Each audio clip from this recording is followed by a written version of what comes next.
Hi అండి. చింతపండు పులిహోరకి చింతపండు పులుసు ఏ విధంగా రెడీ చేసుకోవాలో చూద్దాం. ఇప్పుడు 1 కేజీ బియ్యానికి 125 గ్రాముల చింతపండు కరెక్ట్గా సరిపోతుంది. ఒక 100 గ్రాముల చింతపండు తీసుకొని మంచిగా శుభ్రంగా కడుక్కొని వేడి నీళ్ళలో ఒక 10 నిమిషాలు నానబెట్టాలి.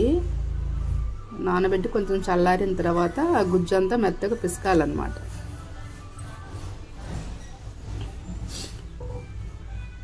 మెత్తంగా అదంతా నలిపేసుకొని మంచిగా పిసికేసుకొని ఒక గిన్నె, ఒక చిన్న జాలి బుట్ట తీసుకొని దాంట్లో వేసి ఆ పీస్ అంతా కిందకి దిగిపోకుండా మంచిగా వత్తాలి దాన్ని.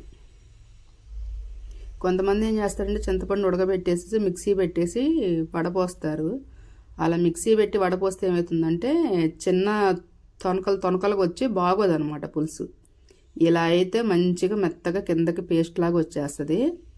మళ్ళీ ఆ మిగిలింది వేస్ట్ మళ్ళీ ఒకసారి కొంచెం గోరువెచ్చని నీళ్ళు పోసుకొని ఒక 5 నిమిషాలు నానబెట్టేసి మళ్ళీ అలా మెత్తంగా రఫ్ చేసుకుంటే చింతపండు పులుసు గుజ్జంతా కింద బుట్టలోకి జారిపోతుంది అనమాట. ఇంకా చక్కగా దాన్ని తీసుకెళ్ళి గ్యాస్ పొయ్యి మీద